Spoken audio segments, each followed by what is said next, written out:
नमस्कार, जय माता दी। मन्नो ज़िंदगी यूट्यूब चैनल में आप सभी का स्वागत है। आज हम फ्रेंड्स आपको बताएंगे, श्री कृष्ण ने द्रौपदी से कहा, जिस घर में होता है ये काम वहाँ कभी कोई क्लेश नहीं होता है। तो फ्रेंड्स हम जानेंगे वह कौन सा कार्य है जिस घर में होता है वहाँ पे कोई क्लेश नहीं होता है। प्रणाम। प्रणाम में सबसे बड़ी ताकत होती है। पहले लोग सुबह सुबह उठकर घर के बड़े बुजुर्गों को झुककर प्रणाम करते थे। उनके चरण स्पर्श पर आशीर्वाद प्राप्त करते थे। लेकिन आजकल यह प्रथा धीरे धीरे लुप्त हो गई है। प्रणाम में बड़ी ताकत होती है। उनके चरणों को स्पर्श कर आशीर्वाद प्राप्त करते हैं बड़े बुजुर्गों का।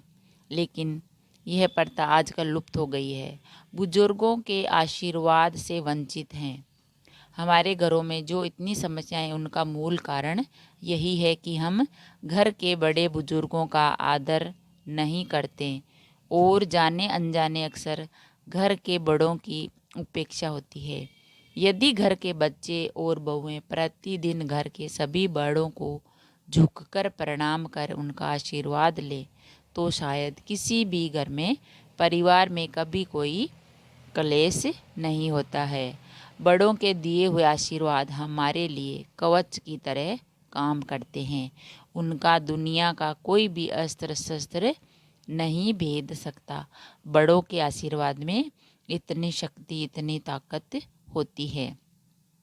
महाभारत के युद्ध में दुर्योधन ने व्यंग्य से आहत होकर भीष्म पितामह से घोषणा कर दी कि वह कल पांडवों का वध कर देंगे। पता चलते ही पांडवों के शिविर में बेचैनी बढ़ गई, क्योंकि भीष्म पितामह की क्षमताओं के बारे में सभी को पता था। श्री कृष्ण ने द्रौपदी से कहा कि तुम जाकर भीष्म पितामह को प्रणाम करो। द्रौपदी ने उनके पास जाकर पितामह को प्रणाम किया तो उन्होंने अखंड सौभाग्यवती भव का आशीर्वाद दिया और पूछा, तुम इतनी रात में अकेली यहाँ कैसे आई हो? क्या तुमको श्री कृष्ण लेकर आए हैं? मेरे एक वचन को मेरे ही दूसरे वचन से काट देने का काम श्री कृष्ण ही कर सकते हैं। शिविर से वापस लौटते समय श्री कृष्ण ने द्रौपदी से कहा कि तुम्हारे एक बार जाकर पितामह को प्रणाम करने से तुम्हारे पतियों को जीवन दान मिल गया। अगर तुम प्रतिदिन भीष्म पितामह, धृतराष्ट्र, द्रोणाचार्य आदि को प्रणाम करती तो और दुर्योधन, दुशासन आदि की पत्नियां भी पांडवों को प्रणाम करती हो तो शायद इस युद्ध की नौबत ही नहीं आती। तो इससे यह तात्पर्य है कि सभी इस प्रणाम संस्कृति को सुनिश्चित कर नियमबद्ध करें तो घर ही स्वर्ग बन जाए, क्योंकि प्रणाम प्रेम है, अनुशासन ही शीतलता है।